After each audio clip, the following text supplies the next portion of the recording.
You have graduated. Congratulations. I heard from Spirit the graduation march song, Pomp and Circumstance. So the work of the previous cycle, all of that effort and learning and healing, that work is complete. That coursework, those life lessons, you finished with them.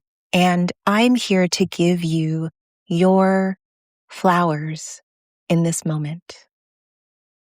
You know, my maternal grandparents they're coming through right now. They loved roses and they grew roses. It was one of the things they loved to do together. And every year, my grandparents would hand out a rose to each of the graduating senior girls from the high school in their very small rural town. And I feel them here in this moment. And they would like to offer you your rose to say, you've done it. You've graduated. Congratulations. And now it's time for you to go off into the world. It's time for you to shift from learning to doing. It's time to shift from healing to living.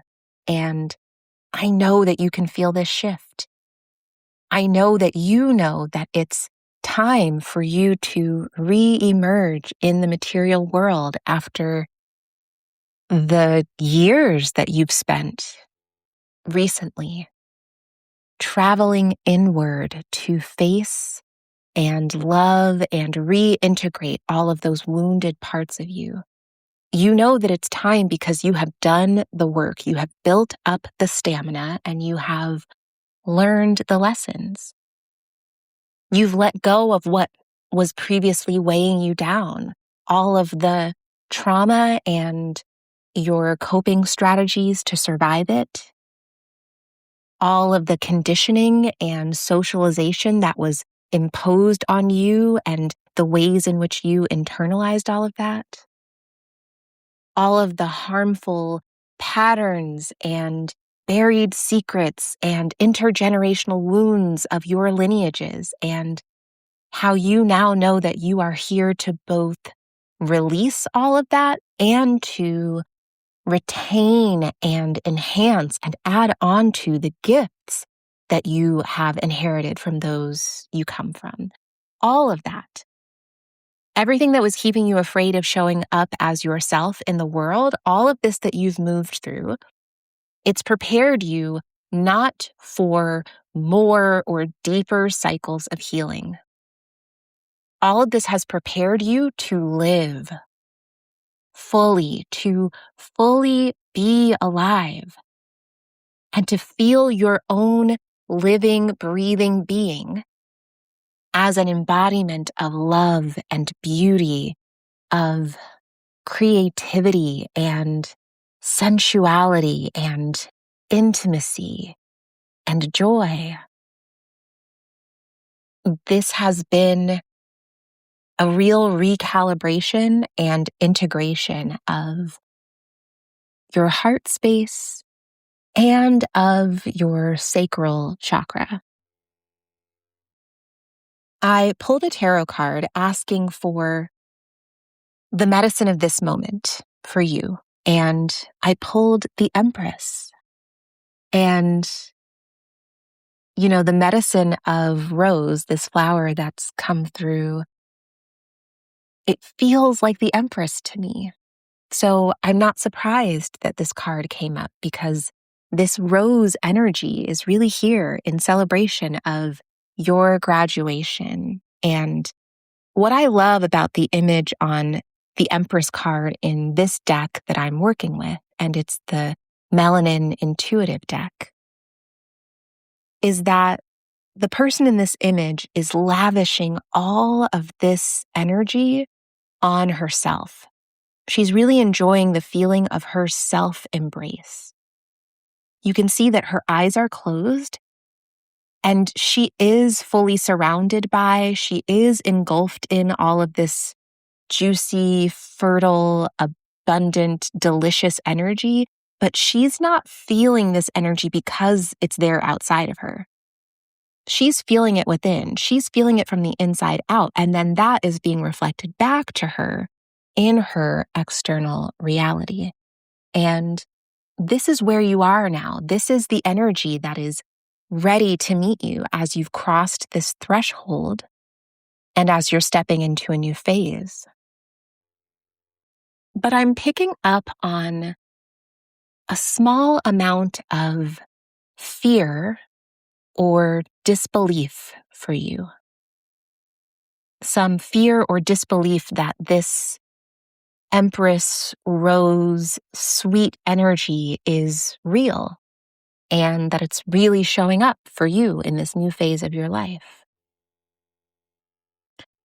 There is an image that came to me, and I think it's going to help us to break down what is happening energetically as it relates to this fear. So stick with me on this. The image that came to me was the image of a peacock, but it was a peacock without its typical big plume of tail feathers. It was a peacock that was flying, and it was able to fly because that tail was not weighing it down. And I saw this peacock very deliberately flying toward you, circling the space around you, getting closer and closer to you. But then there was this kind of flinching motion that happened right as it got close to you, right as it was about to make contact with you, like beak to nose contact. Now, if you have read Toni Morrison's Song of Solomon, which I hope you have, and if you haven't, I highly recommend, you might know this quote, and even if you haven't read this book, you might have seen this quote on the internet. The quote is, if you want to fly, you got to give up the shit that weighs you down. And in this scene in the book, the shit that weighs this bird down, the shit that hinders its ability to fly, is its huge tail. The shit that weighs this bird down is the big plume of feathers that this particular bird uses to look impressive, right? To show off, to attract attention, to try to be visible enough to get what it wants. We can think of it as ego. But in this image that I saw, the peacock that I saw, it had let go of all of that, and it was flying toward you to make contact with you. And I had some idea of how we might interpret this for you, for the collective that I'm speaking to. And it was everything that I named earlier about all of what you have let go over recent years, everything that was weighing you down. But I was also curious to see if the tarot might have any more specificity for us. So I asked the deck what this bird, this flying peacock, unencumbered by the way that ego performs in order to be chosen, what else it might have to say to us. And I pulled the King of Pentacles, which feels to me like this bird is saying it is time to really come into your mastery. You've graduated from all of the inner work, the emotional, energetic, and spiritual work that you've done in recent years, all of that learning. And now it is time for you to come into your mastery in the material world. You now get to come into material mastery of your existence, your stability, your sustainability, your confidence and competence when it comes to the material world. And maybe that looks like finances. And maybe that also looks like what you are here to create, what you're here to build. And right after I pulled this King of Pentacles, I heard the song Overjoyed by Stevie Wonder. And I will be honest and say that when this song came through, I felt a little bit uncomfortable. Even though it is a song that I really, really love, it's maybe one of my favorite Stevie Wonder songs, but I could feel some discomfort around this song. If you don't know it, if you don't know Overjoyed, first of all, I highly recommend you go listen to it. It's a beautiful song, right? But the lyrics say, over time, I've been building my castle of love just for two, though you never knew you were my reason. I've come much too far for you now to say that I've got to throw my castle away. Over dreams, I've picked out a perfect come true, though you never knew it was of you I've been dreaming. The Sandman has come from too far away for you to say, come back some other day. And though you don't believe that they do come true. For did my dreams come true when I looked at you? And it may be true if you would believe, then you too might be overjoyed, over love, over me. Beautiful lyrics, right? What an incredible songwriter Stevie Wonder is.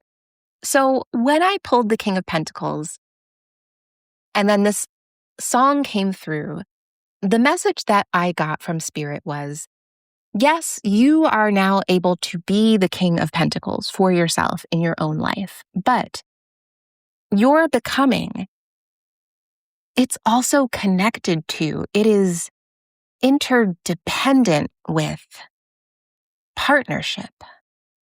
And I've been feeling this energy so strongly lately of new partnerships of all kinds, but specifically new romantic partnerships coming into material existence. Because here's the thing, this next phase that you are entering, now that you have graduated from all of the inner work, you are not meant to create in this new phase alone. You're not meant to do it alone. You're meant to build with people. You're meant to co-create with people. And this King of Pentacles energy, it is you. It is your internal stability that you are now ready to make tangible. But it is also the energy of this partner.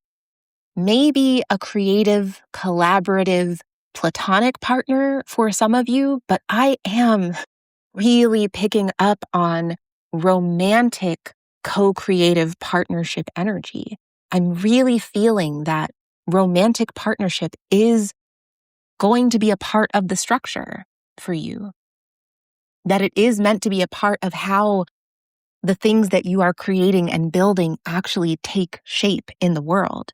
But I felt discomfort when that song came through because I think what I was feeling was the part of you that is still afraid to believe this.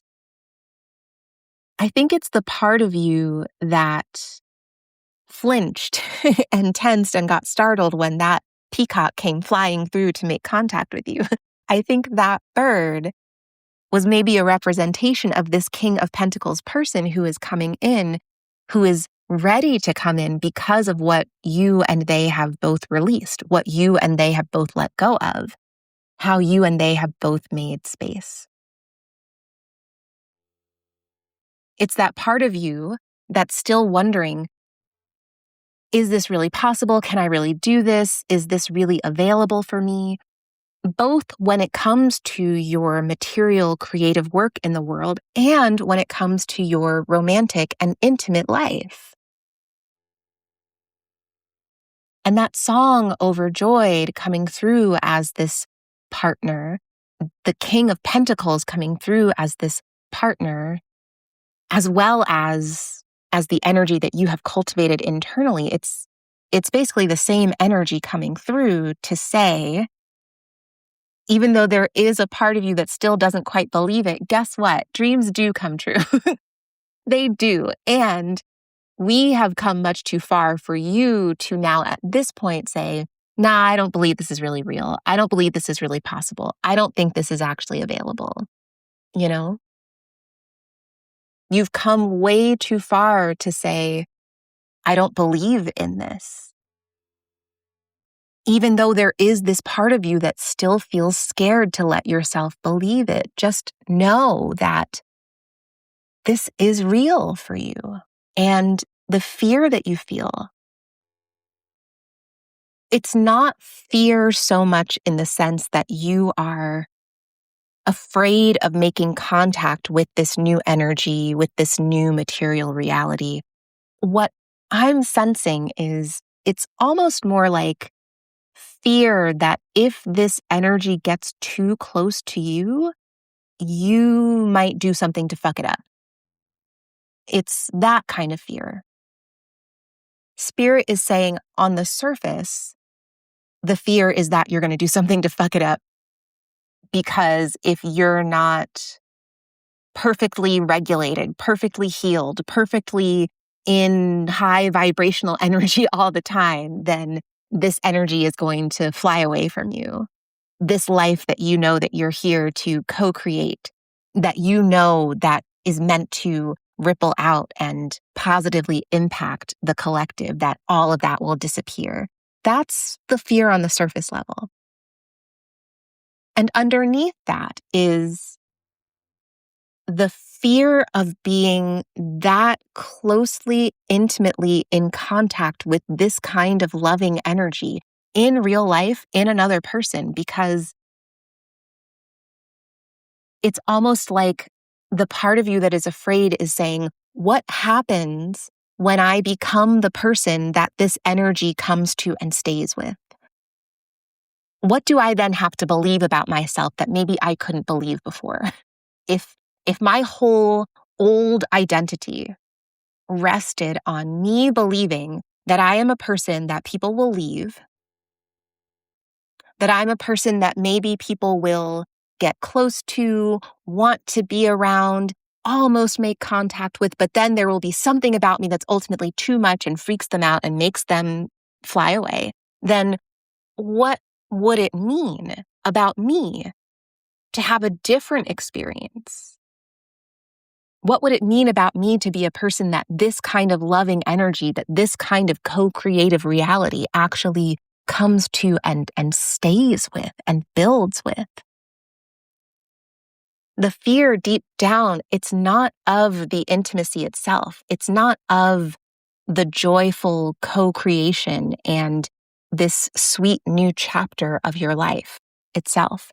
It's the fear of letting go of the story that you have had to hold previously about you never having that kind of love and that kind of intimacy and that kind of creative collaborative partnership that you desire. And that's a story that you got used to. That story was really comfortable and familiar, but everything that you have done in recent years to liberate yourself, to come back home to your body and to reroot yourself in your ways of knowing, to trust your voice, to trust who you're here to be and what you're here to share. All of the scary things that you never thought you could do or say that you finally did and said. Those parts of you that you never thought you would have the courage to contact, that you have made contact with and loved and reintegrated. And all of the experiences that you've had recently of people meeting you as you are and saying yes to you, to all of you. All of this has made space for you now to face this next challenge. But the next challenge for you isn't more healing.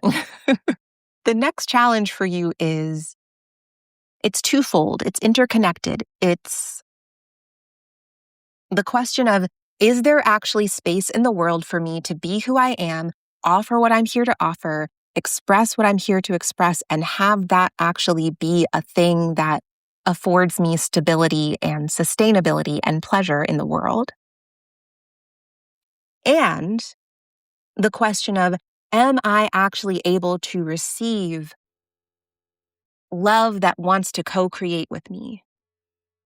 Love that wants to be a part of contributing to the stabilization and the materialization of the work that I know I'm here to do in the world. And these things are connected for you because the people that I am sensing that are moving toward you are people who are offering you a combination of these things. People who really want to build with you and who really want to love you, whether that love is platonic or romantic. And the challenge of this next phase is for you to trust your worthiness of receiving that, to trust your worthiness of being loved and supported in this way, to trust that, yes, what you are here to share in the world right now, at this moment, at this point in human history, is absolutely necessary, and that the necessary people are making their way into your life to support you in that you're not meant to do it all alone. You're being asked to trust that partnership is making its way into your life right now. And trusting all of this, it means having to let go of the story that you're too much or that you're not enough or somehow both at the same time. It means putting what you have learned in that previous cycle into practice, and that requires letting go of the last remnants of that old untrue story. It requires releasing that last tail feather that was weighing you down and keeping you from flying. And I want to say that it makes sense that there's a part of you that feels a little scared and that doesn't want to believe that this is possible. And there is nothing wrong with you for having that response. So, what do we do when we notice that this response is coming up? We can meet that fear with love. And if you're open to it, we can practice a little bit together right now for a few minutes. So if you're not in a place right now as you're listening where you're able to get quiet and still and have some alone time for a few minutes, just come back to this part of the video when you're able to do that. But if you are able to do that right now, go ahead and settle into your body. You can either close your eyes or just lower your gaze, whichever feels right for you. And see if you can drop your awareness from your mind down into your body to notice where that last remnant of fear, the part of you that flinches in response to what you really desire showing up in your life. Where does that part of you live in your body? Where do you feel it? It might be your belly. It might be your chest. It might be your shoulders or your back. Where is this fear? And what is the sensation of this fear? Is it churning? Is it dropping or sinking? Is it shaking or vibrating? Is it clenching or armoring? What do you notice about the sensation?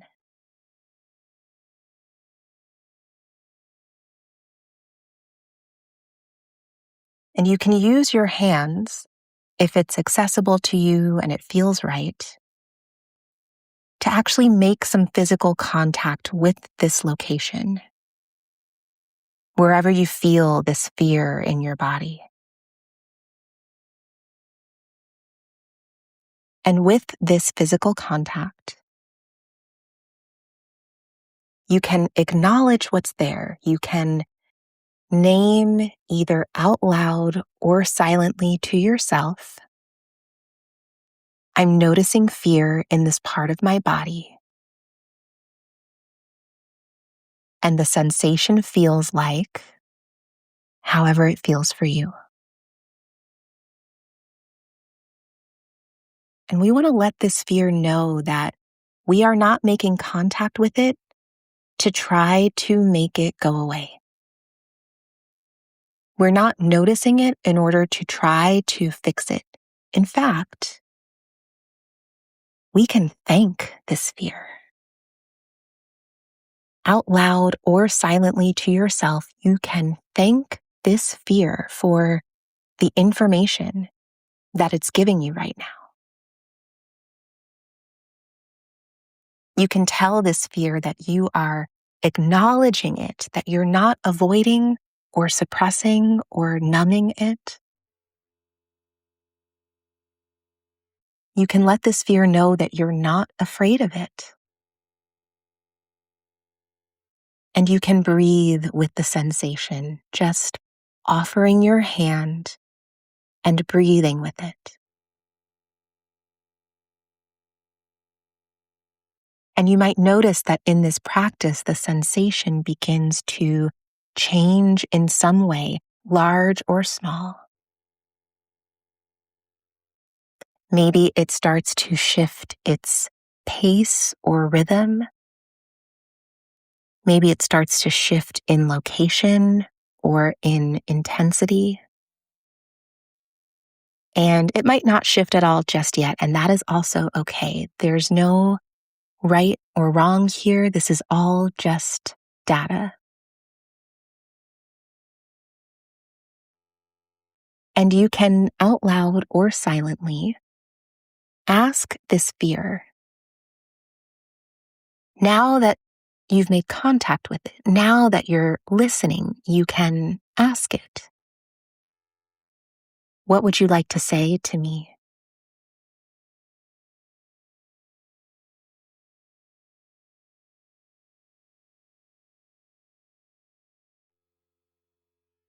And what I am picking up on right now, right away, and it's really clear, is that for many of you, this fear is saying something along the lines of, I'm tired. For many of you, this fear is rooted in not just your childhood experiences, but in the intergenerational, epigenetic energy that you have carried in your body.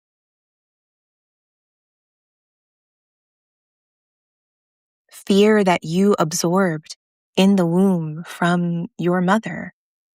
Fear that was there before you were even conceived. Fear perhaps from when you were once an egg in the ovary of the fetus that became your mother, the fetus that took on form in the womb of your grandmother, absorbing her fear. Fear from way far back in your lineages, fear from other lifetimes even. And so it makes sense that this fear feels tired. And maybe you can feel that now as you make contact with it. How vigilant this fear has been. How hard this fear has been working for so long. This fear of not having enough, this fear of being too much, this fear of shining too brightly, this fear of retribution or retaliation for being who you are. And in this moment, this remaining experience of this fear that's showing up for you as fear of love, fear of intimacy, fear of success or visibility, fear of letting go of the old story of unworthiness now that life is asking you to start showing up in the world as you truly are. Fear of having a material, relational reality that actually reflects back to you and resources you in kind, in proportion to all that you are, all that you give. This fear of being loved as much as you love this world.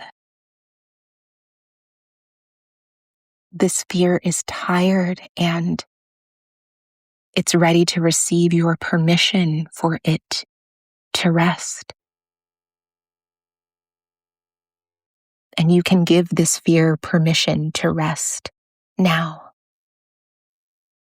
Out loud or silently to yourself, you can let this fear know that you know it's tired and you want it to rest now. Its work is done now. There's nothing left for it to do. There's nothing left for this fear to teach you or your lineages. Release this fear to its rest. Release it to source, to rest and be transmuted. Thank this fear and release it.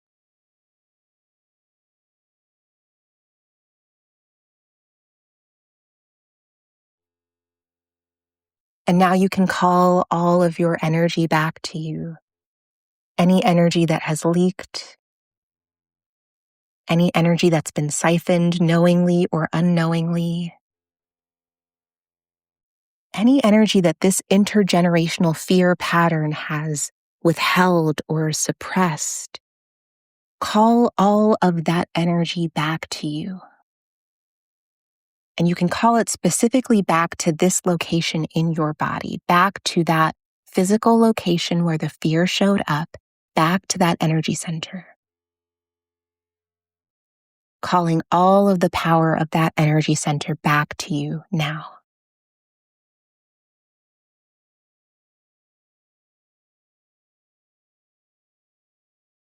And notice what feels different now.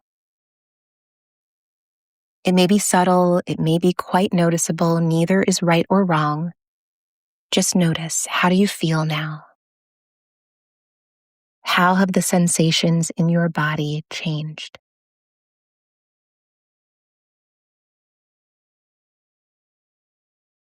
Take a moment to make a gesture of gratitude to your body.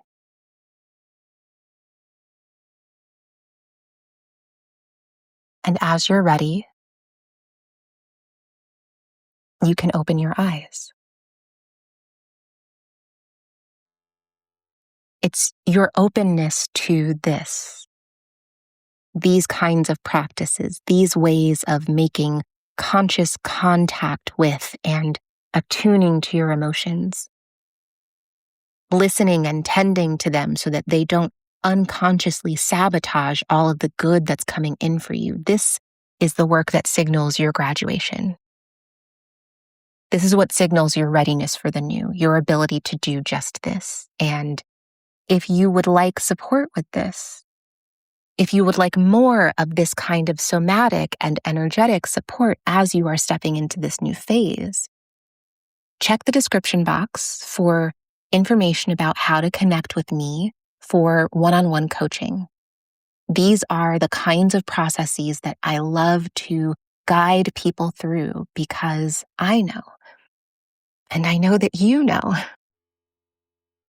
that you stepping into your next phase, you stepping into more love, deeper intimacy, aligned co-creation, joyful, pleasurable relationships. This is all at the heart of how we are changing our collective relational material reality. And I'm so excited for everything that's showing up for you now and opening up for you now. And Spirit is so excited for you too. I love you, and we'll talk soon.